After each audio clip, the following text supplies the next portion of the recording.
iscudu li Adəm fəsəcədu illə iblisə əbə və stəkbərə və kənə minəl kafirin. Allah Teala buyurur ki, mən mələklərə dedim ki, mələklər siz Adəmə səcdə edin və mələklər hamısı səcdə etdilər. Məgərin ki, iblis iba etdi və təkəbbür etdi və dedi ki, kafirlərdən oldu. Dedi ki, Allah Teala onu torpaqdan xəlq edib, mən isə atəşdən xəlq olmuşam, səcdə etmədi. Pəs mələklərə Allah Teala özə əmr etdi səcdə etməkliyi.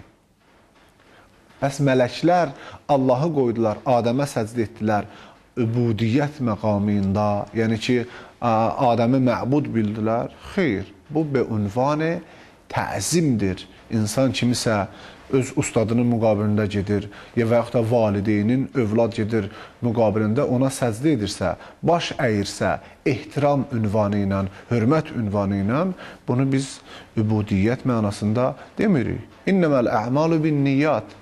Əməllər hamısı başı bağlanırdı niyyətlərə.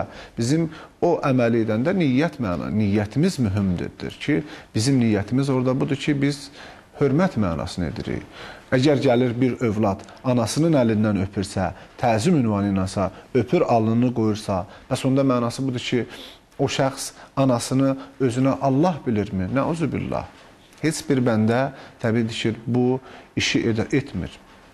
Və rəfəə əbəvəyhi aləl-ərşi və xarru ləhu succada.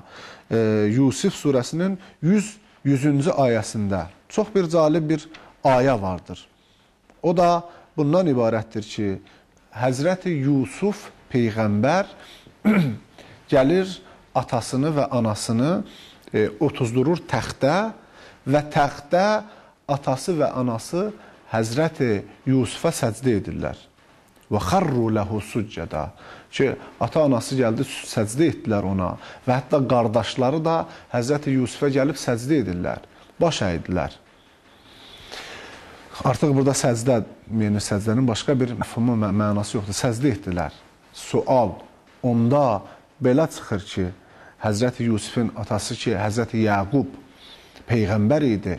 Peyğəmbər nəuzubillah bizlərə onun bütün əməlləri örnəkdir. Aya Peyğəmbər gəldi özü Allaha şərik qoşdu və Yusufi öz qarşısında Allah bilib ona səcdə etdi. Xeyr, Yusuf Həzrəti Yaqubun oğlu idi. Amma ata, ana və qardaşlar hamısı bircə gəlirlər, Həzrəti Yusufa səcdə edirlər.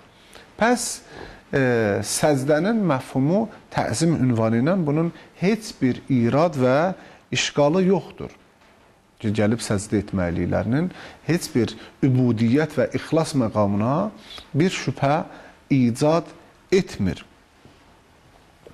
Və biz qaydanda yenə də şəfaət bəhsinə, biz şəfaət bəhsində kimisə özümüzə şəfi qərar verirsə və deyirsə, o mənə şəfaət etsin, biz hətta o şəfaətçini də öz işində müstəqil bilmirik. Xeyr, əgər məsələn mən şəfaətçidən Həzrət Peyğəmbərə mütəvəssil olaraq deyirəm, ya Rəsulallah,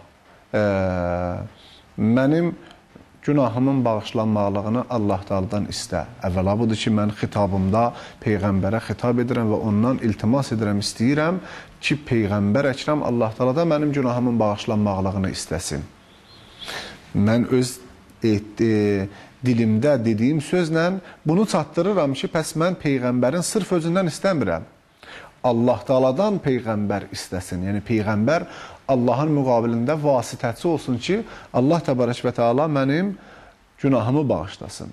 Xeyr, əgər mən bunu istəyəndə belə təsəvvür var ki, məndə, mən bunu Peyğəmbərdən istəyirəm, Peyğəmbər özü mənim günahımı bağışlayacaq. Allaha, nəuzubillah, Allaha qoyur kənara, Peyğəmbər öz işində müstəqildir, Allahın icazəsi oldu, olmadı, Peyğəmbər mənim istədiyim günahımı bağışlayacaq. Bu şirkdir. Bəli, əgər bu iradə edirlərsə, bu şirkdir. Ya, məsələn, deyirəm, ya Rəsulallah, Allah Teala'dan istə, Allah mənə ruzi versin. Peyğəmbər Allah Teala'dan istəyə bilər, Allah filan kəsin ruzisini artır. Peyğəmbər istəyir, Allah Teala'dan